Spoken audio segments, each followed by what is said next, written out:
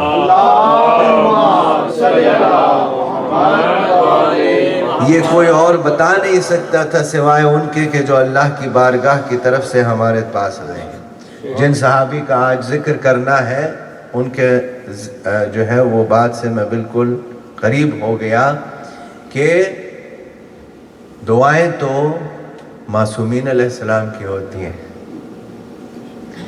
یہ دعا امیر المومنین علیہ السلام کی دعا ہے، لیکن مشہور ہے دعائے کمیل کے نام سے۔ کیوں؟ کہ مولا نے حضرت کمیل کو تعلیم فرمائی۔ یعنی دعا کس نے تعلیم کی؟ مولا نے۔ کس کو تعلیم کی؟ کمیل کو۔ دعا کا نام ہو گیا دعائے کمیل۔ یعنی یہ بھی سخاوت امیر المومنین علیہ السلام کی دلیل ہے کہ دعا علی کی ہو، دعا علی کی ہو، نام کمیل کا لگا ہوا ہے۔ اس لیے کہ آپ کو تعلیم فرمائی، کہا کہ دعا ہماری ہے، تمہارے نام سے مشہور ہو۔ امام زین العابدین علیہ السلام کی دعا ہے، تعلیم کی ابو حمزہ کو، دعائے ابو حمزہ ہو گئی۔ یہ اہل بیت علیہ السلام کی سخاوت کی دلیل ہے، ان کی سخاوت کی علامت ہے کہ دعا اہل بیت علیہ السلام کی ہے، نام صحابی کا چل رہا ہے۔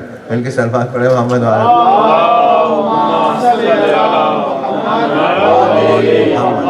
حضرت میثم اور حضرت مالک کی طرح حضرت کمیل بھی امیر المومنین علیہ السلام سے ملحق ہوئے کوفے کے اندر، اور آپ کوفے کے رہنے والے تھے۔ تو آپ کے متعلق ظاہر ہے کہ آپ جنگوں میں بھی شریک ہوئے، آپ قرآن کے بہترین تعلیم دینے والے تھے، بہترین قرآن پڑھانے والے تھے، لیکن ظاہر مشہور آپ ہوئے دعا کے ذریعے سے کہ آپ امیر المومنین علیہ السلام کی خدمت میں آئے اور مولا یہ دعا تلاوت فرما رہے تھے، تو آپ نے پوچھا اور آپ نے اس دعا کو یاد کیا، اسے حفظ کیا، اور پھر مولا نے فرمایا کہ اگر ہو سکے تو اس دعا کو ہر شب جمعہ پڑھ لینا، اور اگر ہر شب جمعہ نہ پڑھ سکنا تو ہر مہینے پڑھ لینا، اور ہر مہینے بھی نہ پڑھ سکنا تو 15 شعبان کی شب میں پڑھ لینا۔ دراصل یہ دعا ہے 15 شعبان کے شب کی، کہ اس شب میں خدا کو کیسے یاد کرنا ہے، کس انداز سے خدا کی بارگاہ میں بیٹھنا ہے، کس انداز سے خدا سے ہم کلام ہونا ہے، راز و نیاز کرنا ہے۔ مولا امیر المومنین علیہ السلام کے علاوہ اور کہہ کون سکتا تھا کہ اللہ اگر میں تیری جہنم کی آگ کو برداشت کر بھی گیا تو تیرے ساتھ فراق کو کیسے برداشت کروں گا۔ یہ علی کے علاوہ اور کہہ بھی کون سکتا تھا کہ اگر میں نے جہنم کی آگ کو برداشت کر بھی لیا تو تیرے فراق کو، تجھ سے اتنے فراق کو کیسے برداشت کروں گا؟ یعنی یہ بیان کیا، یہ فلسفہ بتایا کہ جنت اللہ سے قربت کا نام ہے، جہنم اللہ سے دوری کا نام ہے۔ سبحان اللہ۔ اور یہ چیز بھی انسان اپنے ہی اعمال، اپنے ایمان اور اپنے اعمال کے ذریعے سے ہی کرتا ہے، یا تو وہ اپنے ایمان اور اپنے اعمال کے ذریعے سے اللہ سے نزدیک جا رہا ہے یا اللہ سے دور جا رہا ہے۔ اور چونکہ اللہ کسی مقام، کسی جگہ پر نہیں ہے، تو نہ یہ نزدیکی کوئی فزیکل نزدیکی ہے، نہ دوری فزیکل ہے، بلکہ یہ بتایا کہ دراصل یہ روحانی ایک قربت ہے، اور اسی طرح سے روحانی دوری ہے جو انسان اپنے ایمان اور اپنے اعمال کے ذریعے سے پیدا کر رہا ہے۔ اسی طرح فرمایا آخر دعا میں کہ وہ کہ جو بہت جلدی راضی ہو جاتا ہے، کیا کہنا، اے اللہ وہ کہ جو بہت جلدی راضی، سری اور رضا، جلدی راضی ہو جانا، تو مجھے معاف کر دے کون کہ جس کے پاس کچھ نہیں ہے دعا کے علاوہ، کہ جس کے پاس خدا کی بارگاہ میں لانے کے لیے کچھ بھی نہیں ہے دعا کے علاوہ۔ تو اس وجہ سے معصوم نے فرمایا کہ دعا تو مومن کا اسلحہ ہے، مومن کا ہتھیار ہے، اس لیے کہ اللہ کی بارگاہ میں لانے کے لیے اس کے پاس کچھ نہیں ہے سوائے دعا کی، سوائے دعا کے اللہ کی بارگاہ میں اس کے پاس لانے کے لیے کوئی چیز، کوئی بات ہی نہیں۔ یہ کس نے مولا امیر المومنین صاحب کمیل کو تعلیم فرمایا۔ اس کے علاوہ دعا مشہور ہے اور ظاہر ہے کہ اس کو تلاوت کرنا چاہیے، اس کے اندر کئی بہترین اثرات ہیں، اور اس کے ترجمے پر اگر غور کریں اور اس کے کانٹینٹ کے اوپر، تو آدمی یہ سمجھے کہ خدا کی بارگاہ میں انسان کو کس انداز سے آنا چاہیے۔ اس کے علاوہ امام امیر المومنین صلی اللہ علیہ وسلم نے حضرت کمیل کے ساتھ میں ایک بڑا مشہور ڈائلاگ ہے، روایت ہے، جو مختصراً آپ کی خدمت میں عرض کر دوں، اس کے بعد پھر بات۔ وہ یہ ہے کہ ایک دن حضرت کمیل مولا کی خدمت میں آئے اور کہنے لگے کہ مولا یہ بتائیے کہ حقیقت کیا ہے، مولا یہ بتائے کہ حقیقت کیا ہے۔ تو اس حدیث کا نام ہے حدیث الحقیقہ، کہ جس کے اندر مولا امیر المومنین السلام حضرت کمیل سے حقیقت کے متعلق بیان کرتے۔ تو آپ فرماتے ہیں کہ کمیل تمہیں حقیقت سے کیا، سروکار تمہیں حقیقت سے کیا لینا دے؟ کہا کہ مولا کیا میں اہل نہیں ہوں کہ مجھے حقیقت کے متعلق بتایا جائے؟ تو اس ساری بات بتانے سے پہلے مولا کیا فرماتے ہیں، اسی کے اندر سارا خلاصہ اس بات کے اندر ہے۔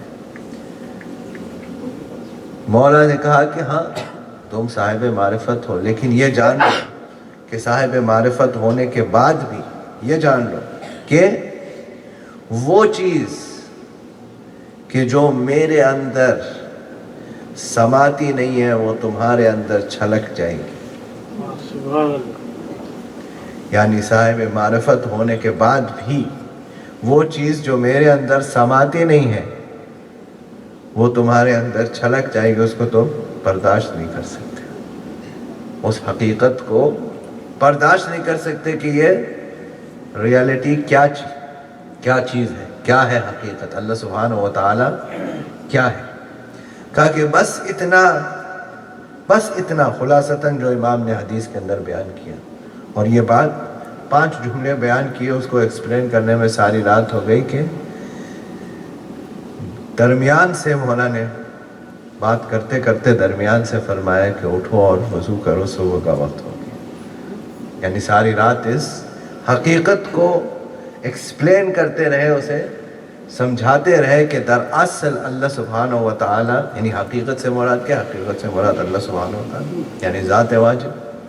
تو کہا کہ اس کو جاننے کے لیے، اس کو سمجھنے کے لیے کون سمجھ سکتا ہے؟ کوئی چیز جو دماغ میں آ جائے، جو ذہن میں آ جائے، وہ انسان کی خلقت ہوگی، وہ خدا نہیں ہو سکتا۔ جو کچھ بھی انسانی دماغ کے اندر آ جائے، جو انسانی دماغ سوچ لے، وہ تو انسان کی دماغ کی اختراع ہوگی، وہ تو اللہ نہیں ہو سکتا۔ تو ظاہر ہے کہ وہ ذات واجب ہے کہ جو انسان کے دماغ کیا اس کے ڈائمینشنز ٹائم اور سپیس کے بھی باہر ہے. تو اس کو سمجھنے کے لیے تو پہلے انسان کو ڈائمینشنز کو جاننے کی ضرورت ہے کہ کس ڈائمینشن میں انسان رہتا ہے، کس چیز کا انسان محتاج ہے. انسان جگہ کا بھی محتاج ہے، وقت کا بھی محتاج ہے. میں اس وقت آپ کے سامنے بیٹھا ہوں، اس کا مطلب ہے کہ کہیں اور نہیں ہوں. اس جگہ میں یہاں پر ہوں، اس کا مطلب ہے کہیں اور نہیں ہوں. لیکن جو کوئی بھی ٹائم اور سپیس کے اوپر طاقت رکھ سکتا ہے، پھر وہ ایک جگہ پر بھی، پھر وہ کئی جگہوں پر ایک وقت میں ہو سکتا ہے اور کئی وقت میں ایک جگہ پر ہو سکتا ہے. صلوات پڑھیں محمد والے. یہ صرف بات اس حقیقت تک جاننے کی ہے کہ جس چیز کا انسان، عام انسان مجبور ہے، جس کے طاقت میں، جس کے قدرت میں وہ چیزیں ہوں وہ. اور پھر میں اکثر یہ بات کہتا ہوں، بات آ گئی ہے تو عرض کر دوں، میں اکثر یہ بات کہتا ہوں کہ لوگ فضائل سن کر کے بعض اوقات پریشان ہو جاتے ہیں، مشکلات میں آ جاتے ہیں، پریشانی میں آ جاتے ہیں. تو پریشان نہیں ہونا چاہیے، بلکہ یہ کہنا چاہیے کہ ہمیں تو فخر ہے اس بات پر کہ یہ ہمارے مولا کے فضائل ہیں. کیونکہ جس کا بندہ ایسا ہو اس کا خدا کیسا ہوگا. جس کا بندہ ایسا ہو اس کا خدا کیسا ہوگا. جس کا بندہ صاحبان فضیلت ہو، صاحبان کمال ہو، جس کے بندے کے ہاتھ میں ٹائم اور سپیس ہو، اس کا خدا، اس کا بنانے والا کیسا ہوگا. کہ وہ ہمیشہ ہر ایسے کام کرنے کے بعد میں اللہ کے بارگاہ میں سجدہ کر کے ثابت کرتا تھا کہ مجھے جو کچھ بھی، میرے پاس جو کچھ بھی ہے وہ اس ذات واجب کی وجہ سے ہے. اور در اصل خلق کرنے والا، رزق دینے والا اور کمالات دینے والا اللہ سبحانہ و تعالیٰ ہی تو ہے. تو اس پہ پریشان ہونے کی بات نہیں ہے. اب پریشان وہ ہو کہ جنہوں نے موٹے کالے خدا کو عرش کے اوپر بٹھایا ہوا ہے. تو اب یہ تو ہمارا قصور نہیں ہے کہ آپ نے اپنے اللہ کی اتنی تذلیل کر دی کہ ہمارا مولا آپ کے اللہ سے زیادہ فضیلت والا نظر آتا ہے. مل کے صلوات پڑھیں محمد والے. ہمارا اللہ وہ ہے کہ جو علی جیسے امام کو بنانے والا ہے، علی جیسے امام کو صاحب اختیار کرنے والا ہے. وہ ہمارا خدا ہے، وہ ہمارا اللہ ہے، وہ وحدہ لا شریک ہے کہ جس کی نہ کوئی تشبیہ دی جا سکتی ہے، نہ کوئی مثال دی جا سکتی ہے، نہ اس کا کوئی کفو ہے، نہ اس کا کوئی ہمسر ہے، نہ اس کا کوئی بیٹا ہے، نہ اس کا کوئی باپ ہے. اس کے جیسا کوئی بھی نہیں ہے. لیسا کمثلہ شیء، اس کی کوئی بھی چیز اس کی جیسی نہیں ہے. اس لیے کہ یہ تو اس نے خود اعلان کر دیا. مل کے صلوات پڑھیں محمد والے. یہ تو درمیان میں بات آ گئی، حضرت کمیل کا ذکر ہو رہا تھا کہ ان کے متعلق کل اشارتاً عرض کیا تھا آپ کو کہ امیر المومنین السلام کی شہادت کے بعد پھر تاریخ میں ان کا تذکرہ نہیں ملتا. بہت سارے اس کے متعلق تھیوریز بیان کیے گئے کہ ابن زیاد جب والی کوفہ بنا تو اس نے بہت سارے علی کے شیعوں کو ڈنجن میں، پرزن میں ڈال دی، جس میں کہ میثم تمار بھی تھے، رشید حجری بھی تھے، اور جو ہے وہ مختار بھی تھے، اور وغیرہ وغیرہ. تو اس میں سے حضرت کمیل بھی جو ہے وہ پرزن میں رہے اور بڑے طولانی عرصے تک پرزن میں رہے. اور اس کے بعد میں لوگ ان کو نہیں پہچان سکے اور لوگ نہیں جان سکے. کہ پھر نمودار ہوتے ہیں وہ زمانہ حجاج ابن یوسف ثقفی میں. خلیفہ ہے عبد الملک ابن مروان اور اس کا گورنر ہے حجاج ابن یوسف ثقفی، جو کوفے کا والی اور گورنر ہے. اور اس کا حال یہ ہے، حجاج ابن یوسف ثقفی کا کیا حال ہے؟ مل کے صلوات پڑھیں محمد والی.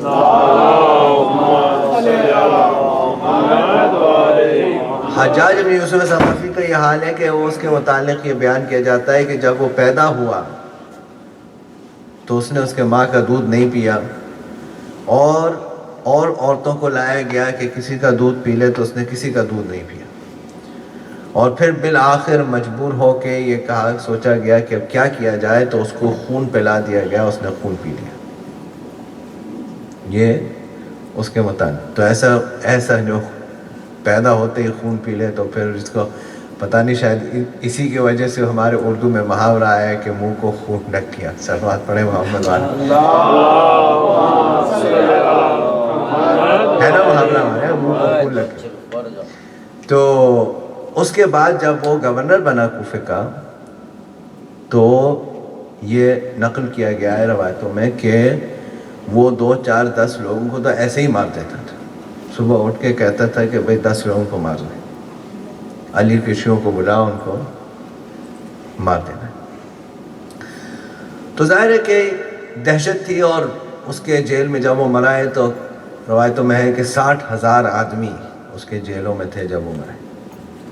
یعنی بس وہ جیلوں میں رکھ دیتا تھا اور ہر روز صبح کو 10 لوگوں کو بلواتا تھا اور ان کو قتل کروا دیتا.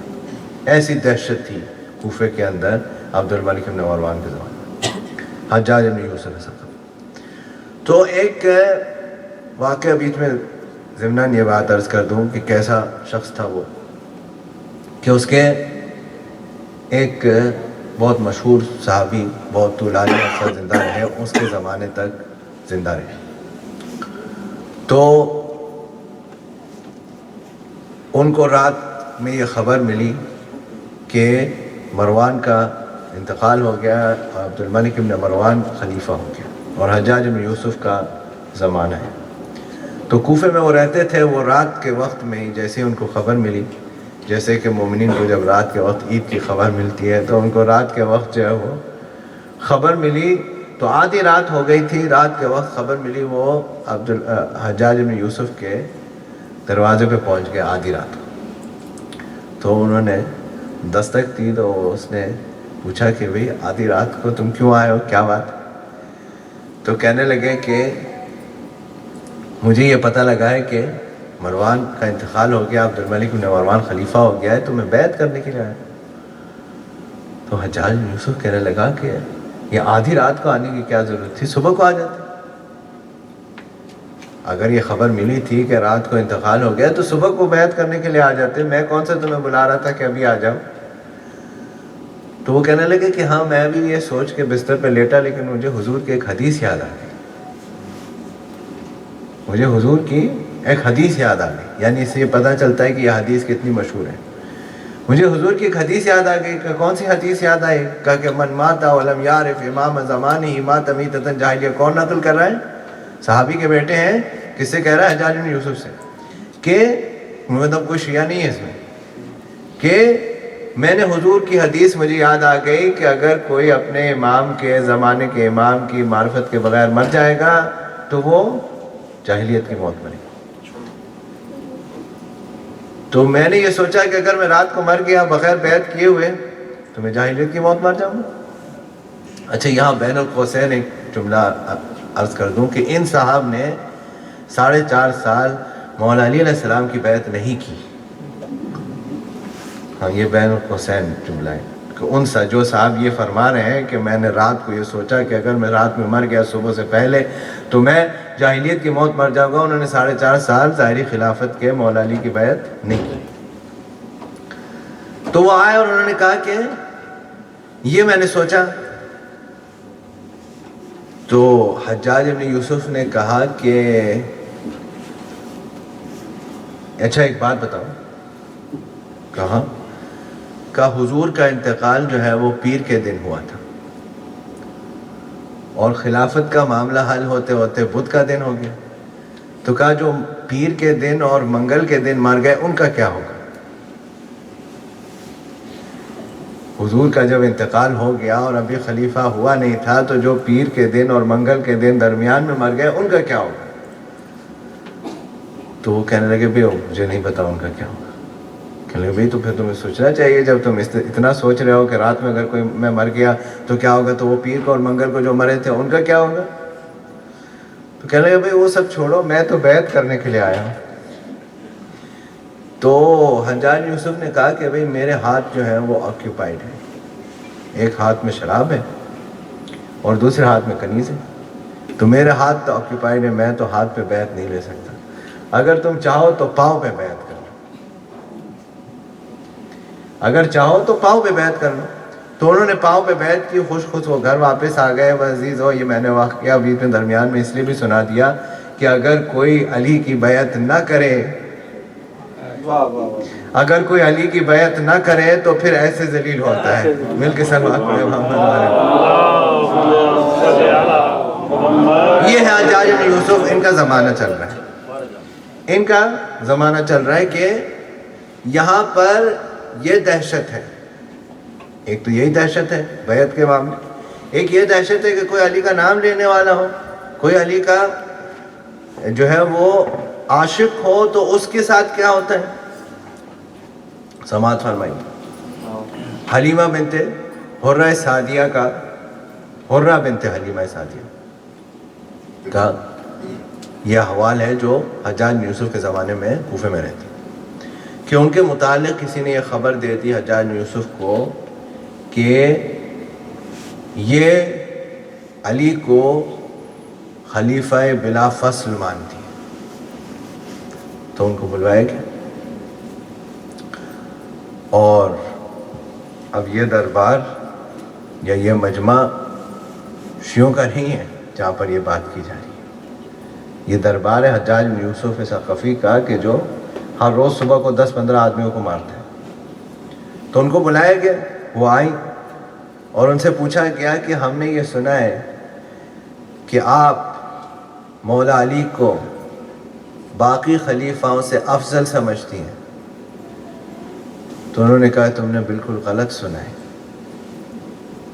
تم نے غلط سنا ہے، میں مولا علی کو تینوں خلیفاؤں سے افضل نہیں سمجھتی، میں تو مولا علی کو رسول کے علاوہ ہر نبی سے افضل سمجھتی ہوں۔ تم نے بالکل غلط سنا ہے، میں تو مولا علی کو رسول کے علاوہ ہر نبی سے افضل سمجھتی ہوں۔ تو اس نے کہا کہ اس بات کی دلیل تو، اور اگر دلیل نہیں دو گے تو تمہیں قتل کر دیجیے۔ تو حرہ بنت حلیمہ سعدیہ بولی، کہنے لگی کہ میں علی کو آدم سے افضل سمجھتی ہوں، اس لیے کہ آدم کو کسی چیز سے منع کیا گیا تھا۔ اب اس بحث میں نہیں جاتے کہ وہ کون سی چیز تھی، وہ الگ طولانی بحث ہو جائے گی اور ٹائم ہے نہیں، لیکن کسی چیز سے آدم کو منع کیا گیا تھا، اس شجرے کے پاس جانے سے، اس درخت کے پاس جانے سے منع کیا گیا تھا، لیکن ان سے وہ سرزد ہو گیا۔ میرے مولا کے اوپر شریعت محمدی میں کوئی چیز حرام نہیں تھی، لیکن میرے مولا نے پوری زندگی کبھی گیہوں کا ایک دانہ نہیں کھایا، پوری زندگی جو کی روٹی پر گزارتی۔ کہا میں اپنے مولا کو نوح سے افضل سمجھتی ہوں، اس لیے کہ اللہ کے بندے تھے نوح، اور انہوں نے بہت طولانی تبلیغ کی، لیکن رشتے کے معاملے میں جو ان کی ہم سفر تھیں، جو ان کی زوجہ تھیں، وہ اللہ کی اور خدا کی اور رسول کی ماننے والی نہیں تھیں، جبکہ اللہ نے میرے مولا کے اوپر یہ مہربانی کی کہ ان کی زوجہ کو سیدۃ النساء العالمین قرار دیا۔ اللہم صلی علی محمد محمد۔ میں اپنے مولا امیر المؤمنین کو ابراہیم سے افضل سمجھتی ہوں، اس لیے کہ ابراہیم علیہ السلام نے اللہ سے کلام کرتے ہوئے یہ کہا کہ اے اللہ تو کیسے زندہ کرتا ہے، کس طرح موت دیتا ہے۔ تو اللہ نے یہ پوچھا کہ افلا تؤمن، کیا تم ایمان نہیں رکھتے ہو؟ تو ابراہیم نے کہا کہ میں ایمان رکھتا ہوں، مگر اطمینان قلب کے لیے دیکھنا چاہتا ہوں، اطمینان قلب کے لیے دیکھنا چاہتا ہوں۔ تو اللہ نے یہ حکم دیا کہ 4 پرندوں کو ذبح کرو، ان کے گوشت 4 چٹانوں کے اوپر رکھ دو، اور پھر دیکھنا کہ اللہ کس طرح سے انہیں دوبارہ زندہ کرتا ہے۔ میرے مولا نے یہ فرمایا تھا کہ اگر میرے آنکھوں کے سامنے سے سارے پردے ہٹا بھی دیے جائیں تو علی کے یقین میں ذرہ برابر بھی اضافہ نہیں ہوگا۔ سبحان اللہ۔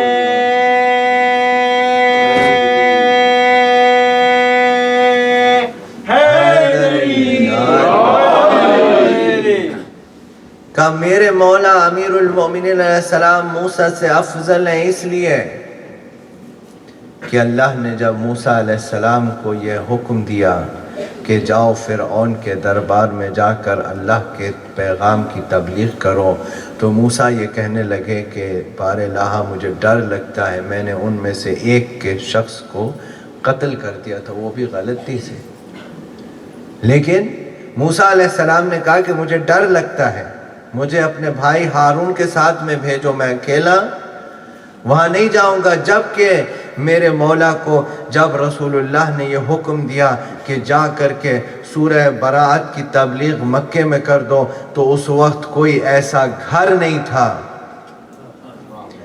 اس وقت کوئی ایسا گھر نہیں تھا کہ جس میں سے کم ایک شخص کو میرے مولا علی نے قتل نہ کیا ہوا ہو، لیکن اس کے باوجود میرے مولا تنہا مکے میں گئے اور جا کر کے اعلان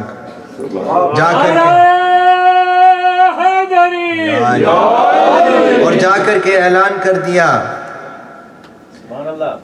کہا کہ حضرت عیسیٰ علیہ السلام کی والدہ نے پوری زندگی بیت المقدس میں گزاری تھی، لیکن جب ولادت کا وقت آیا تو جبریل امین نازل ہوئے اور کہا کہ یہاں سے باہر چلے جائیے، کیوں یہ بیت الولادت نہیں، یہ بیت العبادت ہے، یہاں ولادت نہیں ہوگی، جبکہ علی علیہ السلام کی والدہ نے زندگی کسی مقدس گھر میں نہیں گزاری تھی، لیکن میرے ولادت کے وقت میں اللہ کے گھر میں انہیں بلایا گیا، اور بلائے جانے کی دلیل یہ ہے کہ دروازے سے نہیں دیوار سے گئی تھی۔ مل کے صلوات پڑھیں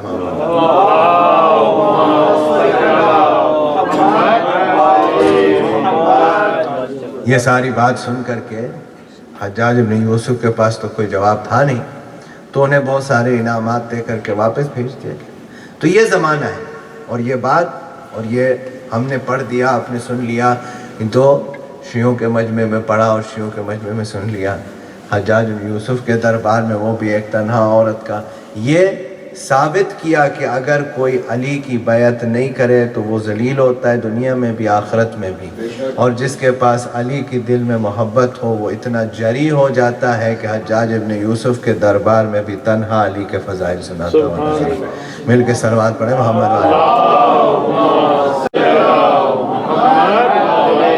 اور ایسے ہی اسی حجاج ابن یوسف نے حضرت کمیل کو بلوایا اور کہا کہ آپ علی کو برا بھلا کہیے، آپ علی سے براءت کر دیجئے، تو انہوں نے کہا کہ میں سب کچھ کر سکتا ہوں، علی سے براءت نہیں کر سکتا، میں سب کچھ کر سکتا ہوں، علی سے براءت نہیں کر سکتا، علی کو تو نہیں چھوڑ سکتا، وہ بھی اب ساری زندگی ہو جانے کے بعد اب 90 سال کا ہو گیا ہوں، اب میں علی سے براءت کروں، اب علی کو چھوڑ دوں، کہا تمہیں مار دیا جائے گا، کہا ویسے بھی مر جانا ہے۔ یعنی جس کے دل میں حقیقی طور پہ امیر المومنین علیہ السلام کی محبت ہو تو پھر اسے یہ معلوم ہے کہ مجھے ویسے بھی مر جانا ہے، مجھے ویسے بھی ہمیشہ کے لیے زندہ نہیں رہنا ہے، تو بہتر یہ ہے کہ جب انسان کو مرنا ہی ہے تو بہتر یہ ہے کہ اس موت کو کرامت والی موت بنایا جائے، اس موت کو سعادت والی موت بنایا جائے، اس موت کو ذلت والی موت بنائے جانے کے بجائے اس موت کو سعادت والی موت بنایا جائے، اسے شہادت بنایا جائے۔ تو انہوں نے کہا کہ اگر مجھے قتل کرنا چاہتے ہو تو میں علی کی محبت میں قتل کرنے کے لیے اور قتل ہونے کے لیے تیار ہوں، اس لیے کہ میرے مولا نے مجھے اس بات کی پیشن گوئی کی تھی کہ کمیل یہ جان لو کہ ایک دن آئے گا کہ جب تم میری محبت میں سر دار چڑھائے جاؤ گے، جب تم میری محبت میں قتل کیے جاؤ گے۔ تو اس وقت بھی کمیل نے یہ پوچھا تھا کہ مولا کیا میں اس وقت میرا ایمان سلامت ہوگا؟ ہاں، جس کے دل میں حقیقی طور پہ عشق امیر المومنین علیہ السلام ہو پھر اسے پریشانی صرف اسی بات کی رہتی ہے، جیسے کہ امیر المومنین نے شب ہجرت رسول اللہ سے پوچھا تھا کہ رسول اللہ آپ کی جان بچ جائے گی؟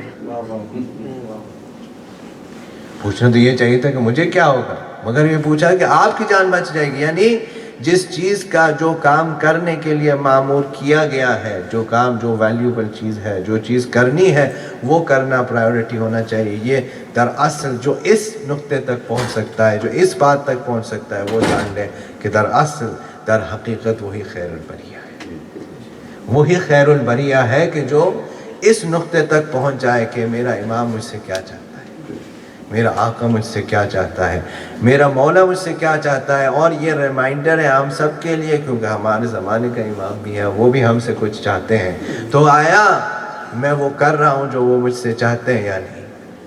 بس عزیزان محترم، وقت تمام ہو گیا، اور خداوند کریم ہم سب کے اس ماہ مبارک رمضان میں کیے گئے اعمال، نمازیں، روزے اور تمام دیگر عبادات کو اپنی بارگاہ میں شرف قبولیت عطا فرمائے۔ جن جن نے بھی افطار کا اہتمام کیا ہے اس ماہ مبارک رمضان میں، خداوند کریم ان کے رزق اور مال میں برکت عطا فرمائے، انہیں مزید توفیق دے اور خداوند کریم ان سب کی سعی کو قبول فرمائے۔ جو بھی جس طرح سے بھی اس ادارے میں اور ان پروگرام میں تعاون کر رہے ہیں، خداوند کریم ان کے اس تعاون کو قبول فرمائے اور انہیں مزید اہل بیت علیہ السلام کی خدمت کرنے کی توفیق عنایت فرمائے۔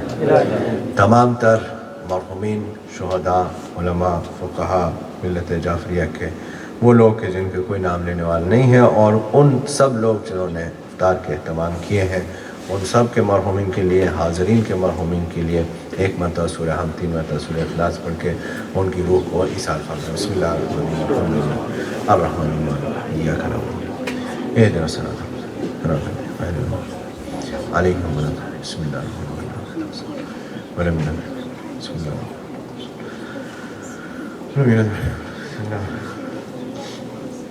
بسم اللہ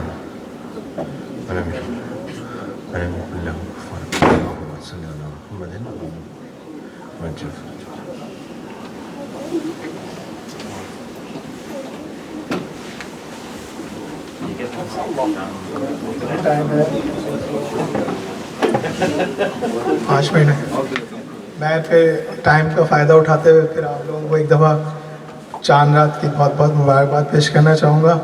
اور جیسا کہ قبلہ نے اپنی اسپیچ کے اسٹارٹنگ میں بتایا کہ جو لوگوں کا شکر گزار ادا نہ کر سکے تو وہ خدا کا شکر کیسے ادا کرے گا، تو اس کے لیے میں گزارش کروں گا ہمارے پریزیڈنٹ صاحب احسن زیدی صاحب سے کہ وہ آئیں، اور میں آپ لوگوں کا بہت شکر گزار ہوں اس معاملے میں کہ آپ لوگوں نے بڑے ڈسپلن کے ساتھ جو ہے یہاں پر 15 دن گزارے۔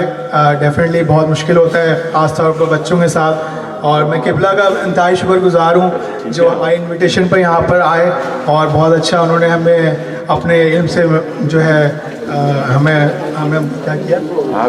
آپ اب میں قبلہ زیدی صاحب سے گزارش کروں گا کہ وہ آئیں اور جو ہے